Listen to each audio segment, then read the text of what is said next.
Hello, everybody. This session we will be discussing the art of research more than the steps of research. Oftentimes, one finds that students or researchers would commit a mistake while reasoning, or they would not be able to find a mistake or an error in logic or in reasoning. What I'm doing with you in this session is to go through the most dominant 10, 12 logical fallacies, common mistakes, errors in logic that people commit when they are doing their research. I will take you to a list with the possibilities. Of course, I've not invented this list. It is there somewhere online. I just copied it and put it here for you so you guys can learn from them. I will update it a bit so would add more political science examples. Okay, what are the fallacies? These are common errors in reasoning that would undermine or will undermine the logic of your argument. It can be illegitimate arguments or irrelevant points and are often identified because they lack evidence that support their claim. In other words, maybe you are deceiving the people who read your paper, or maybe you are adding issues, points, discussions that have no meaning to be included. Maybe interesting to know, but they are not related to your research question and your strategy of handling or answering your research question or testing your hypothesis. So might be illegitimate arguments or me irrelevant data. And usually when you do that, you don't have enough evidence to support your claims. So in other words, انت بتكروتنا. You are just taking us from point A quickly to point B as if A leads to B. Since A, then B. No, just be careful because since A, it might be B or C or D. Your conclusion does not or is not the only conclusion one can draw from the evidence or the data you supported. So, in other words, when you are doing research, avoid these common fallacies. And when you are reading others' research, especially in the literature review, be careful not to fall into these fallacies. Okay. Fallacy number one is called slippery slope. You can think about it as if A happens, then B is going to happen, C is going to happen, D, E, F, blah, blah, blah, and eventually end up thinking, oh, A should not happen. Okay. If the political system or political regime, to be more specific, in Saudi Arabia opens up a bit, then this will give more rights to the needy and disadvantaged. So they will take on the streets, they will have a revolution, and the Saudi state will be in danger. Just by opening up a bit, the Saudi state will be in danger. There will be a revolution. This is like a slippery slope. You see, it's like, you know, Zuhli'a, you start from one argument and then very quickly you find yourself discussing a result that you never thought of. Imagine you are, for instance, in America or in Switzerland or whatever, any of these liberal democratic countries. And when somebody is saying, oh, if they start rating movies, saying that that's for people under 12, people under 14, people under 16, people, and so if they start rating movies, they will start censoring them, and they are going to impose government censorship, and they are going to violate freedom of expression, and we are going to end up having authoritarian regime, and we're going to end up being like North Korea. How come? That we started just by rating movies to tell people, just we are warning you, if you are under the age of 16, watching this movie is not going to be.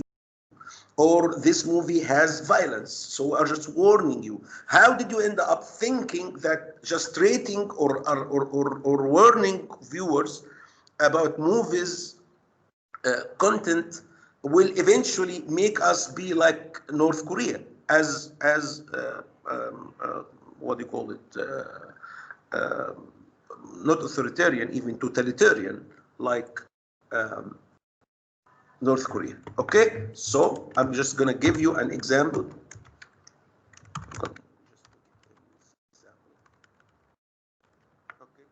If we allow rating movies like below, sorry, what is the thing? Here it is. Below 16 and so on. Okay, this will give the government the right to censor movies and news. We will become authoritarian, like for instance, authoritarian like Mexico, and then totalitarian country like North Korea. This is an example of, slippery slope. So we do not want you, when you are doing your analysis, to draw conclusions like that. Okay, there is another example, which is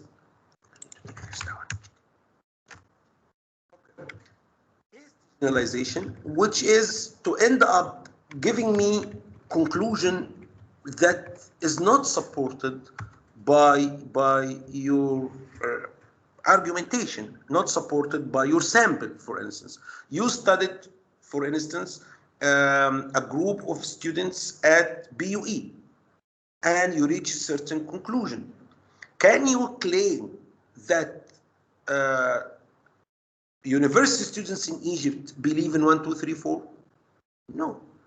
If based on studying students at BUE, you are going to tell me that this is the same way students in Qina, or students in Qina University, or in Aswan University, or in Alexandria University believe the same? No, this is hasty generalization, or what we usually call as well, this is what we call as well overgeneralization. Which is not improving, actually, it's going down. Overgeneralization. Okay, so no, they cannot. That's not an accurate generalization. Why? It is hasty. It is overgeneralization. So I'm going to give you example. MC example. 70% students. Okay, you can say this study, your study, finds that 70% of students covered or examined in the sample are pro, let's say, government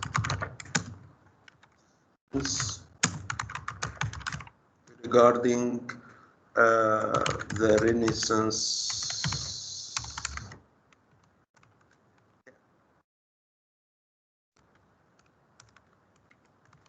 Thus, the government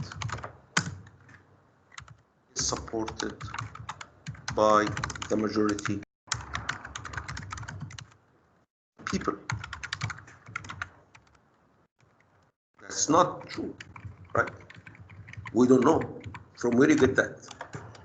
This is wrong. Okay, it's exactly like this. This is wrong. The introductory aspect, the premise, does not support the conclusion. The same thing. The data does not support the conclusion. This conclusion is not accurate. It is exactly like you go to, let's say, whatever, doing some kind of analysis of your blood, and it says like you lack vitamin B. So this means that you will die soon. No, how come?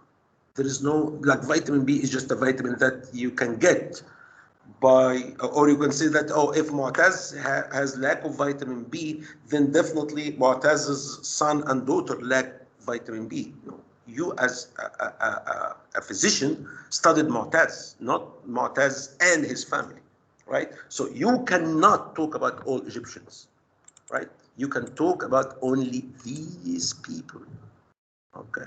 You can talk only about these people, okay?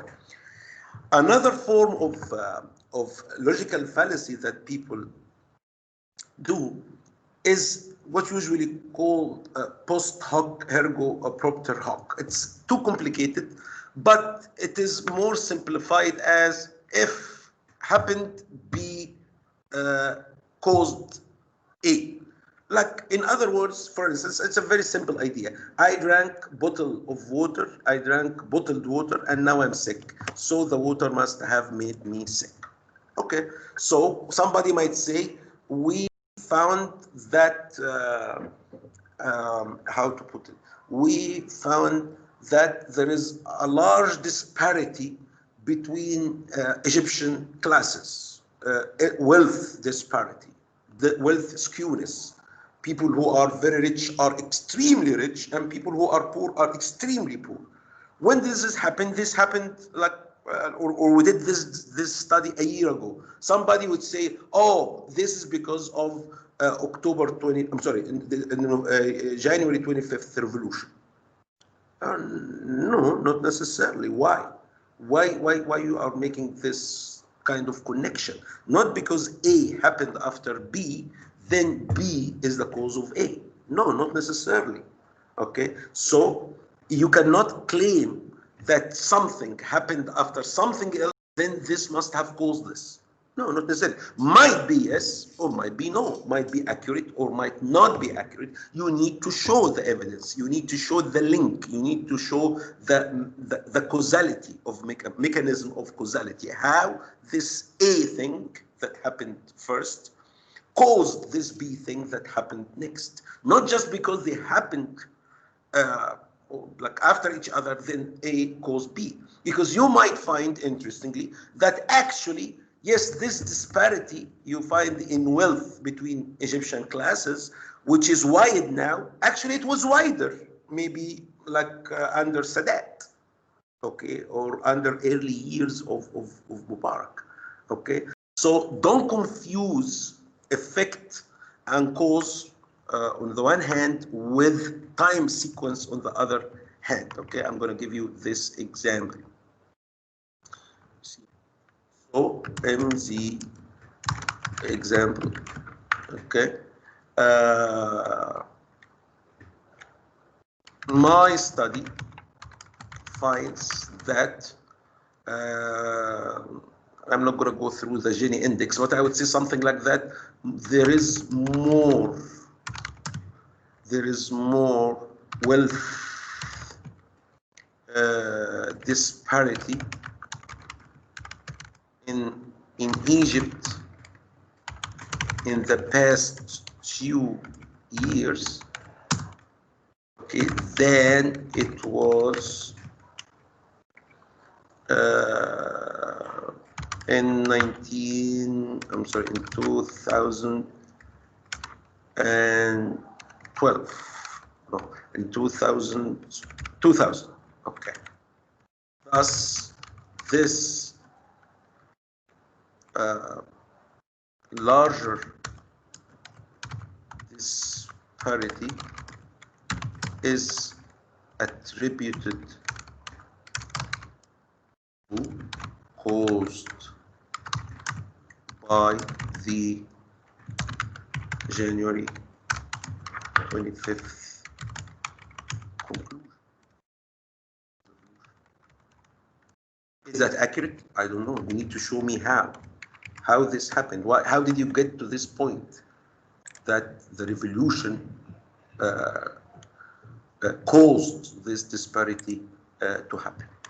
Okay, if you cannot prove it, then it is just a hypothesis that has not been tested.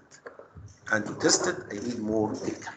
Okay, a fourth fallacy is called genetic fallacy. Interestingly, like, you know what, when you try to, you see, conclusion, a conclusion, any conclusion, is coming from where? It's coming from an argument that its origin from a person, idea, attitude, or theory that made this conclusion look like something or become something. To clarify, just read this, and I'm going to give you an example from political science. We usually do that all the time in Egyptian culture. The Volkswagen Beetle is an evil car. Okay, you know the Beetle, or you can call it Mercedes-Benz or whatever, because it was originally designed by Hitler's army. So here you are saying that you are equating the character of the car, the Volkswagen or wagon Beetle, with the character of the people who built the car. So it is a bad car because Hitler is a bad person. But really, these are not like related. Okay, you do that a lot. We do that a lot in Egypt. Oh, okay, this guy is Israeli. How come this is? I do not believe that because he's an Israeli guy who said that. Oh, this is like Freedom House in a think tank in Washington D.C. and they are saying 1, 2, 3, 4. Oh, no. Whatever they are saying is not accurate because they are Americans, or because they are pro-Israel, or because they killed people in Iraq. You know what? Yes, they killed people in Iraq. They are Americans. They might be anti-Arabs. Maybe some of them are anti-Egyptians and so on. But why this means that the argument or the conclusion is wrong? Okay, maybe a bad person because bad is a normative claim. Okay, this is an evil person. This is a bad person, but he might be good at what he's doing, right? Ben-Gurion, the founding father of Israeli state, okay, our enemy, of course, enemy of Arabs. Yeah, but he was a genius guy, you see. So you need to make this distinction between somebody who's associated with a culture that you don't like, or a state you don't like, or a religion you don't like, or whatever, and whatever they're saying or doing. Okay, that's why usually this thing called genetic fallacy, or we usually call it as well guilt by association. In other words, oh, this is the guy whose father has been the aide of Hassan al-Banna. Oh, so I don't know. I wouldn't respect whatever he's saying. Oh, because his father was the aide of Hassan al-Banna, so this guy is not a good banker right now? Oh, yeah. No, this is not an accurate depiction of what it is. No, you need to make sure that there is a difference between a statement, a wrong statement, or a right statement, a wrong conclusion, or a right conclusion, regardless of who said it. Okay, maybe your closest friend would come up with something that is totally false and lead you astray and end up putting you in hell.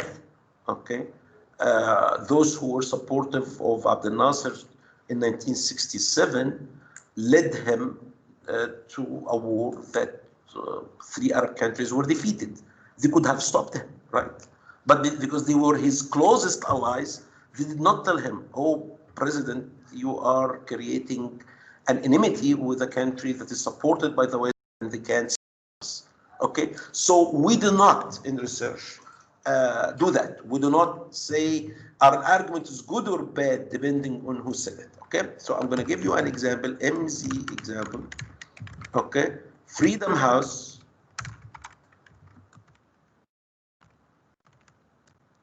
that is based in Washington, D.C. Puts Egypt in the category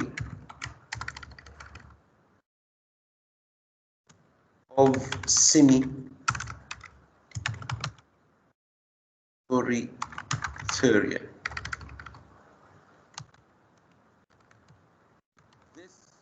depiction is wrong because they are our enemies. Yeah, this is something that is not accurate. Actually, I would like you to tell me why Egypt is not semi-authoritarian for any reason that has nothing to do with Freedom House. Yes, they are not, okay, friends, maybe, okay, I don't know. But if they are our enemies, this does not mean that Egypt is a democratic country necessarily. Prove to me that it is not semi-authoritarianism, not to prove to me that Freedom House is bad. Freedom House is bad, okay, it's bad. Okay, but does this mean that their depiction of Egypt accurate or somebody who hates Islam, for instance, is saying that Islam is not compatible with democracy? You're going to say, no, Islam is compatible with democracy because this man is Jewish, like Bernard Lewis, for instance. Now, Bernard Lewis is from Jewish origin. And he said that Islam as a religion, by its nature, does not have pluralism, and that's why it is not pro-democracy. Okay, so what does this mean? This means, no, Bernard Lewis is bad, so his argument is wrong. Nope, not right. You need to prove to me that Islam is compatible with democracy, not to prove to me that Bernard Lewis is bad. I don't care whether it's Bernard Lewis is bad. That's why if you want to prove this wrong, forget about that. Forget about this part. All what somebody puts Egypt in the category of semi-authoritarianism.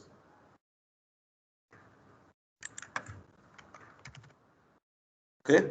Regardless of Freedom House. Don't get because the researchers in Freedom House are anti-Egyptian, so Egypt is not anti or is not semi-authoritarian. No, that's not how it works.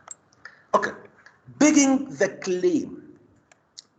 Usually very common research in very common fallacy in research.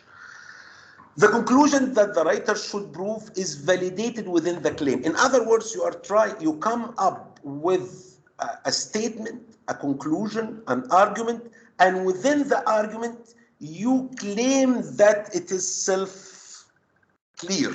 It is clear by itself. You see, filthy and pollution coal should be banned. You are trying to tell me since coal يعني الفحم in Arabic, filthy وحش شرير, polluting should be coal فحم because it's filthy and polluting, then it should be banned. That it is. You just no. No, I need you to prove to me that it is filthy and polluting. It's like a woman is telling to her friend, female friend, oh, your cheating husband should be divorced. Okay, do we have any evidence that he is cheating? If we not, then the argument is fallacious, is not efficient to base your decision on it. Okay, so you cannot simply come up with a claim stating that it is within itself is clear, then it should be clear. Okay, in political science, we say something like the great religion of Islam can accommodate all Western concepts. Okay, that's a very flattering to say the Egyptian people with this ancient civilization are capable of meeting or handling the challenges of export-led industrialization. Okay, where is really that coming from? Where is the evidence that supports this claim? You cannot just manipulate words so you eventually lead to the conclusion you want. So I'm going to give you an example. You cannot claim that, oh, the Egyptian society with its historical background is capable of democratizing if they are given, I'm sorry, if it is given the chance, okay, not the chance, the freedom to do so. Interesting. Okay, what is this? Okay, you can say something, actually, the Egyptian elite instead of society. I would say the Egyptian elite with its historical background and diverse and ideological and ideological diversity is capable of democratizing if it is given, or if they, interesting, if they are given the freedom to do so. Okay, so what did I say here? Oh, I'm just saying that we have an elite with a historical background. Okay, that's, I don't know what this even means, but some students write that.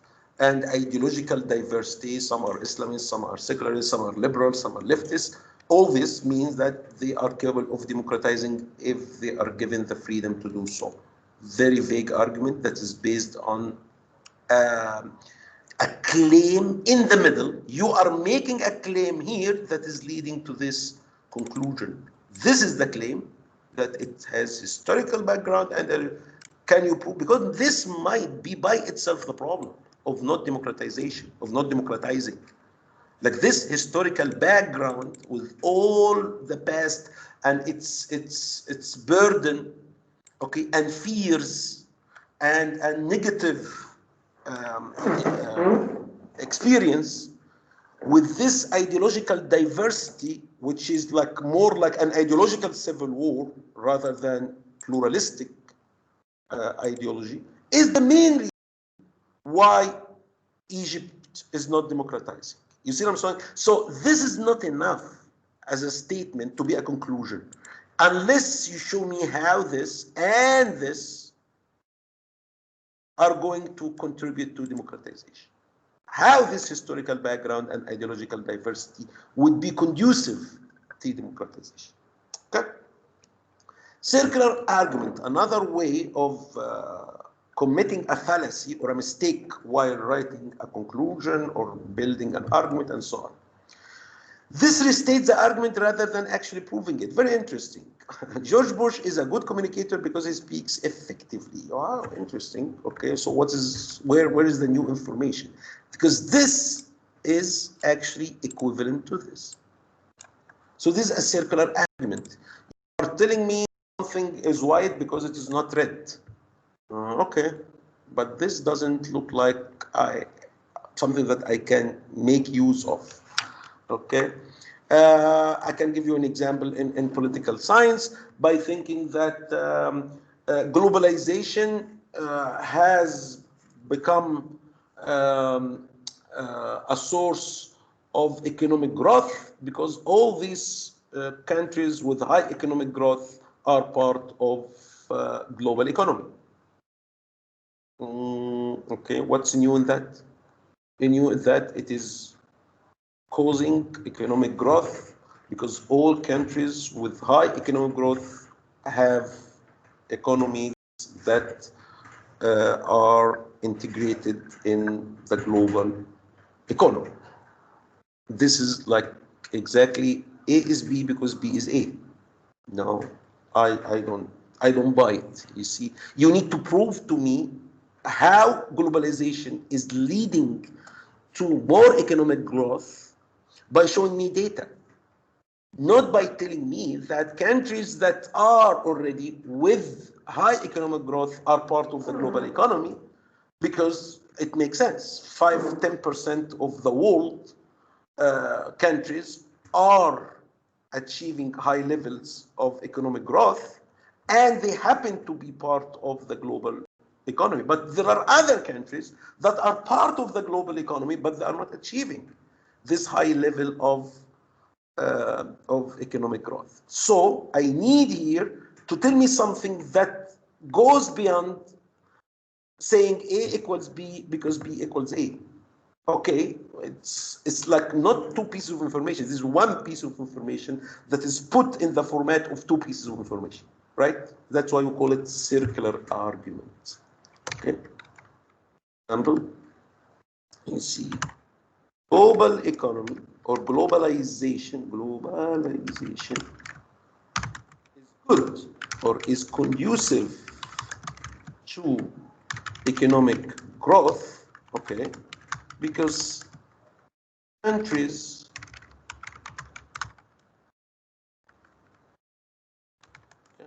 with high level of integration in global economy are achieving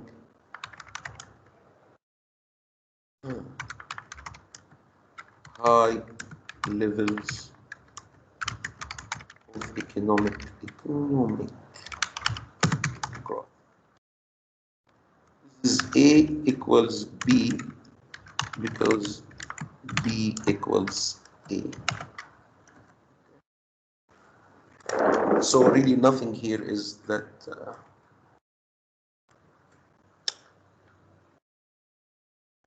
either or, which is usually called false dilemma.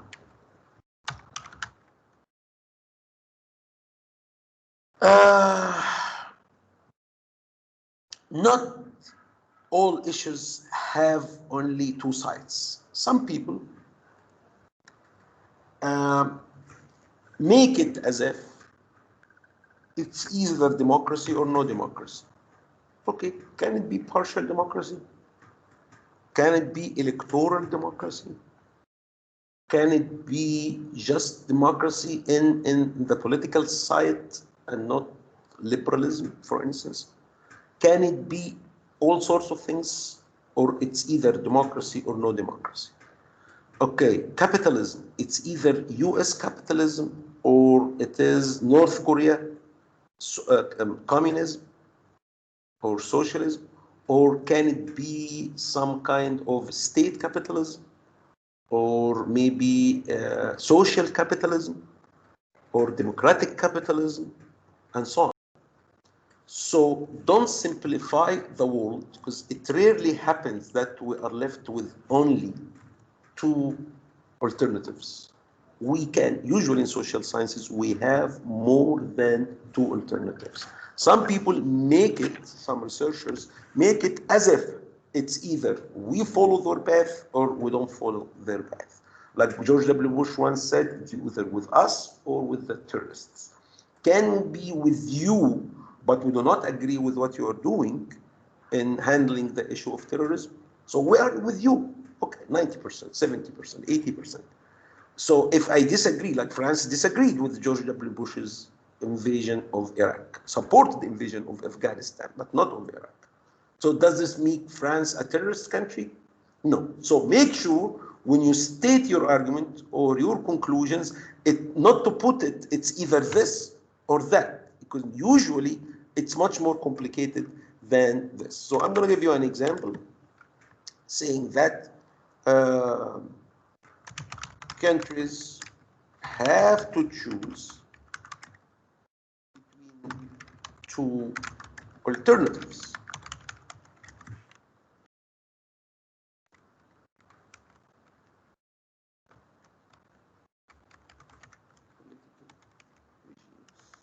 Have to choose between two alternatives. Communism or capitalism.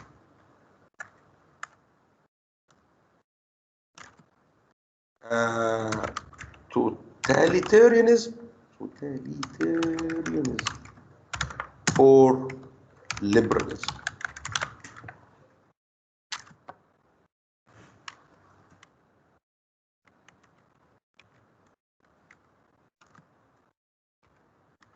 Localism or globalism. Okay, this looks like I'm limiting the alternative to this versus this, to this versus this, to this versus this. But I can be global economically and not as global culturally, for instance. Yeah, maybe like globally 70% and culturally 20%. Can I do that? Yes. But not 100% local in both of them. That's very difficult to happen, right? Totalitarianism or liberalism, actually, you can be somewhere in between too. Like you can be somehow opening up in terms of liberalism at a certain level, but not to the extent that you end up being like Europe. No, you can be more like South Korea, maybe like Japan, and so on. So within the Japanese tradition, you are liberal, okay, and so on. Ad hominem, that's another example of a fallacy where you attack a person, uh, like, or an idea, but usually it's a person, not what he's saying. So, for instance, Mu'taz, example, Mu'taz's argument is that Islam, if interpreted in a given way, in a moderate way,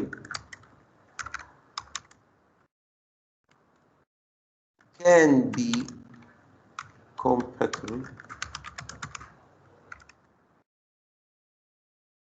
with democracy. Okay. But this paper refutes this argument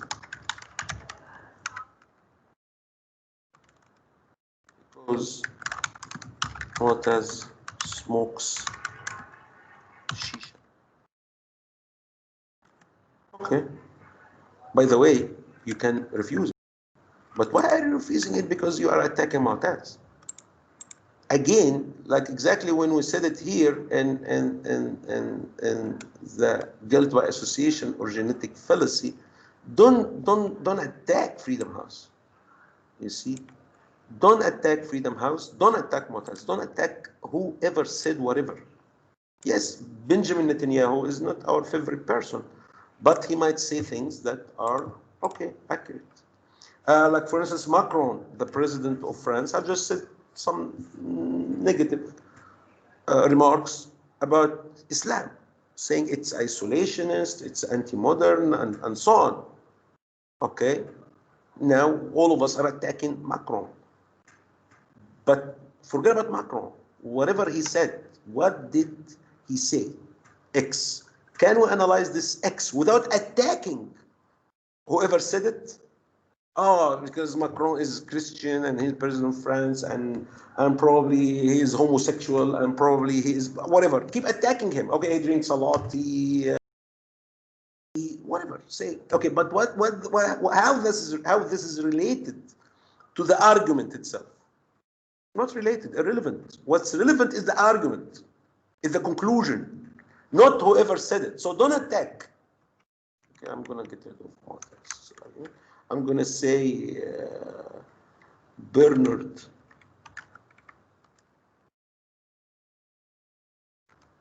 argument.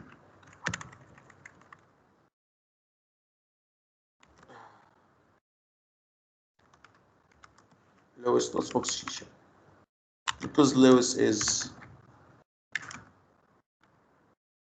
a Jewish person. Okay, wrong. Wrong. This is wrong. You cannot do that. This is totally wrong. Okay, the same thing. Choose between two alternatives. I'm just highlighting where the issue is. Oh, okay. It is actually, this is the whole thing. Okay.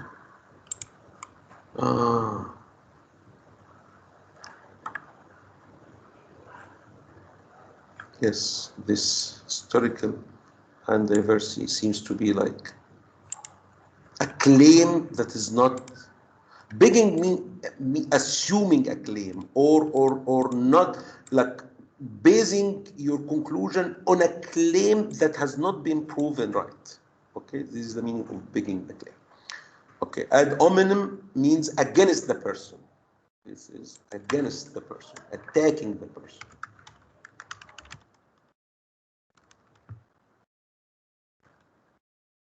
Oh, we cannot, like Abiy Ahmed, the prime minister of Ethiopia, is saying whatever about Egyptian relationship with Ethiopia, saying that Egypt intervened in domestic affairs in Ethiopia and so on. We cannot believe in whatever he's saying because he's the enemy of us. He does not want us to have our water and so on.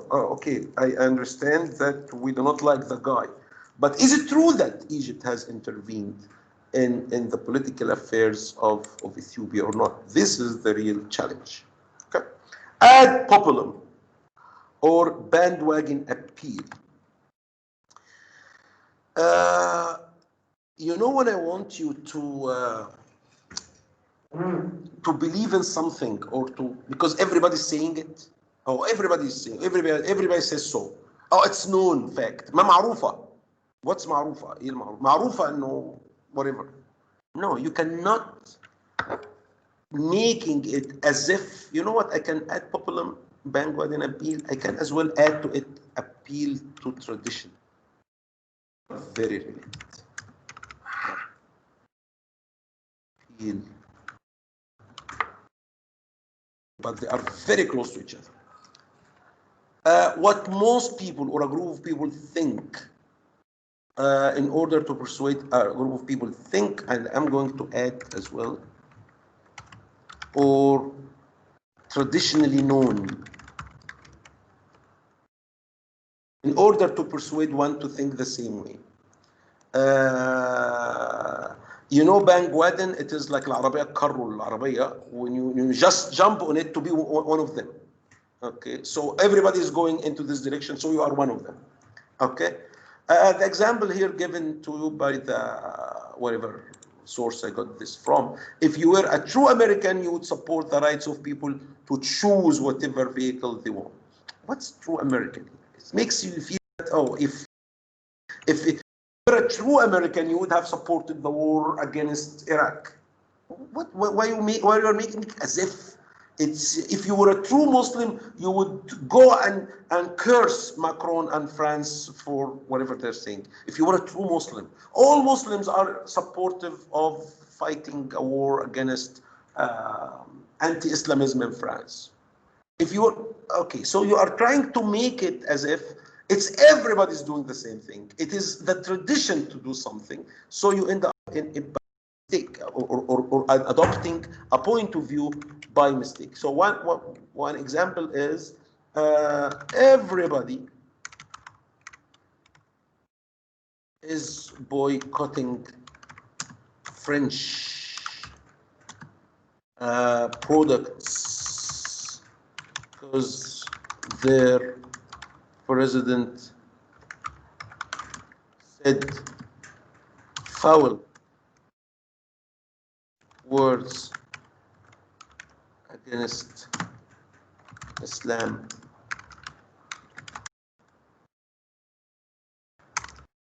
This piece of research, for instance, adopts the same normative claim and policy recommendation. For instance, what does it mean? I'm doing that in this piece of research just to support whatever has been said. So my research is going to the same conclusion because I'm just following the trend. There is a trend, and I have to follow it. Okay, everybody's saying that Islam is not compatible with democracy. So I'm saying the same thing because they said that. Okay, all the literature I found is saying that, for instance, Western countries did well when they colonialized all these colonies throughout the world, and I'm following their path. I agree with them. Okay, do you have other evidence or just follow? No, we don't want followers. We want somebody who has critical thinking skills. Okay? Red herring. This is a very interesting technique usually students use to avoid answering questions that they don't know how to answer, which is to try to answer another question that they know how that they can answer. So I'm asking you this A question. You don't know how to answer A question. Then you try to answer B question. Oh, I'm not interested in B, I'm interested in A question. That's what's called red herring. You know red herring, what red herring is? It's a kind of smoked fish, ringa, right? In Arabic, ringa, okay? That they used to use like as thieves getting into a palace somewhere, and you want, and the palace has dogs, guarding dogs. So what you want to do is to throw away the red herring, ringa, somewhere so the dogs would get busy with the fish, and the thieves would enter the palace from the other side. This is the same thing that people do when they do the research or when they do.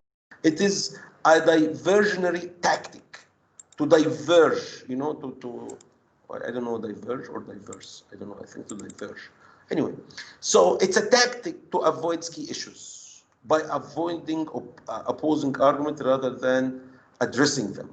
So the level of mercury, zibba, in seafood may be unsafe, but what will fishers do to support their families? Okay, here is a discussion of how healthy seafood is. Okay, so maybe the right thing is to come up with a technique to lower this mercury levels in seafood. But rather, this claim is saying, oh, but what we can do, we have to live with mercury in seafood, in fish and others, because otherwise what fishers will do to support their families. So I took you from this issue, which is very difficult to handle, to another issue which is related to fishers, and we have to accept that. It's exactly like when I say you, I'm going to give you an example, political science example. Okay, when saying something like Arabs have not been exposed to true democratic experiences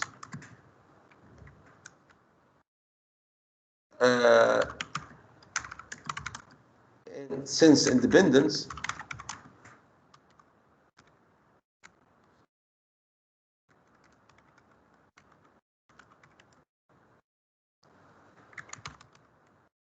yet they have high level of social solidarity. For instance, how this is related to this, I don't know. It's just somebody is taking you from discussing democracy to social solidarity. So it's, in a way, you are simply saying, I cannot discuss this much. So what I will do is I will be discussing this. Okay? Social solidarity between families, between clans, between whatever. Okay? But how they are related? No, they are not related. Okay. I'll give you another example. Maybe this is not clear enough. Actually, I don't see it to be clear enough. Okay, I would say that Islam is a religion. Islam is claimed to be a religion no, I found another interesting one. Okay. Yes, or it is true that most Muslims are not terrorists. Most terrorists are statistically Muslims. I'm asking you, what do you make of that?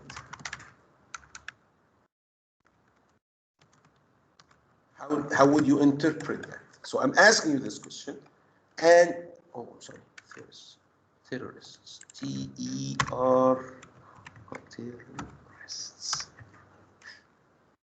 are statistically and so on. Okay, what do you make of that? The answer is, but Islam has been kind to non-Muslims throughout its history. Okay, so I see that you are answering another question. Why most Muslims are not terrorists, but most terrorists are statistically Muslims, statistically, like by statistics?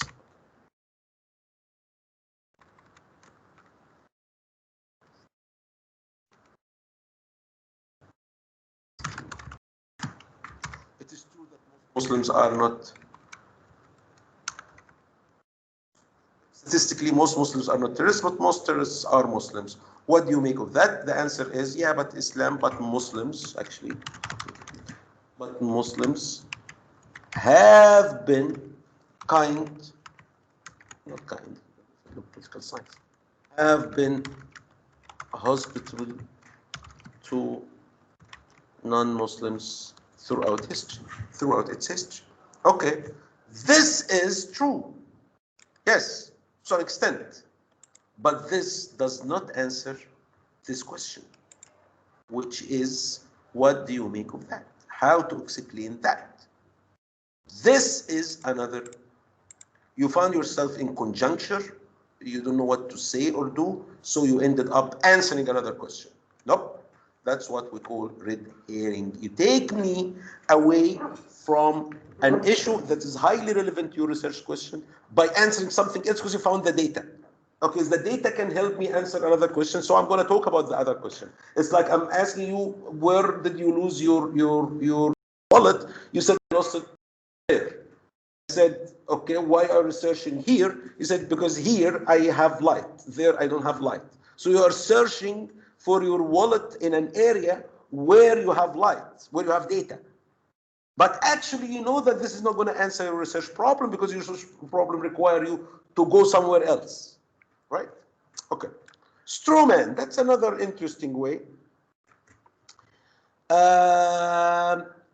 You know, when you are run into an argument that is very strong and you want to refute it and you don't know how to refute it, so you paraphrase it or characterize it in an extreme version of it so you can easily attack it. Okay, have a look at this. People who do not support proposed state minimum wage increase hate the poor. You see how it goes? So I want to attack those people who do not support the proposed state minimum wage increase. How would they say that? How would I attack them? They have valid points why they do not support the proposed state minimum wage increase. So what I would do, I will weaken their argument by making it related to another argument that I can attack. They hate the poor. They are anti the poor in society. Strawman, you know what strawman is? Strawman is rajul al-ash. So I convert a strong man to be a straw man. You see, because I cannot face the strong man. He has valid points. He is strong in his argument. So I create a straw man out of him by equating whatever he's saying to something else so I can attack this new thing. Okay. So by not addressing those arguments, the author is not treating the opposition with respect or refuting their position. You are creating a new version of what it is. Okay, I'm going to give you an example. You would say something like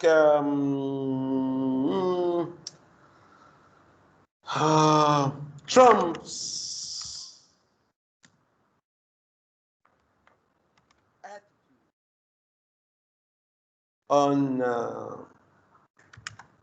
COVID-19 proves that he is anti-American.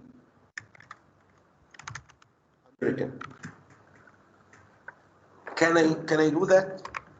You see, I don't agree to Trump's attitudes on COVID-19 with all these people who died, but I cannot get to this conclusion.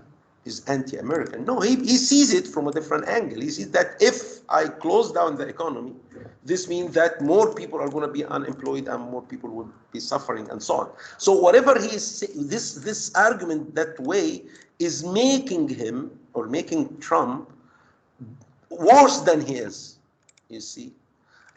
To be honest, if I want to say it, I would say Trump's attitude on COVID-19 proves that he is more interested in the economic well-being or economic welfare or his own re-election than he is interested in the number of deaths.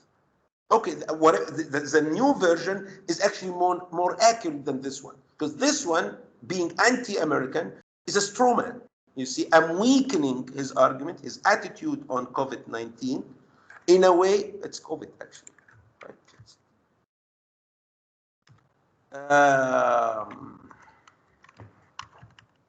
By equating his attitude to be anti-American. Okay, moral equivalence. That is, when you take a minor issue or a minor misdeed, as it says here, and equate it or relate it to a major atrocity. The example is with that parking attendant who gave me a ticket is as bad as Hitler, for instance. You see, something very minor, you end up making a big deal out of it. You see, if somebody, for instance, like is writing a book or an article, and he made a minor mistake in spelling the name of Gamal Abdel Nasser or confusing Gamal Abdel Nasser with the Sadat, typo or any sort, or a mistake of any sort, would I say, no, he knows nothing about politics because he confused the two names? No, that's not an accurate way of dealing with people. That's why, as I said, it's unfair. And you see, this comparison is unfair and inaccurate. So just be careful. Don't overstate things. You see, Haeckel is not a good analyst because he attributes Nasser, no, sorry, because he confused the names of Nasser and Sadat in one of his books, or something like that. You know, something very minor, and out of it you take a very big result or conclusion in related to the equivalent thing.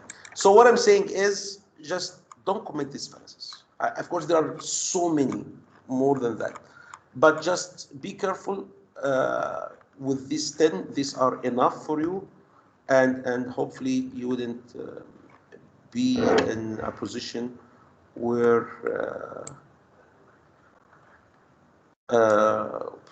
you made these same mistakes. Let me thank you very, very much, and hopefully we'd meet next session.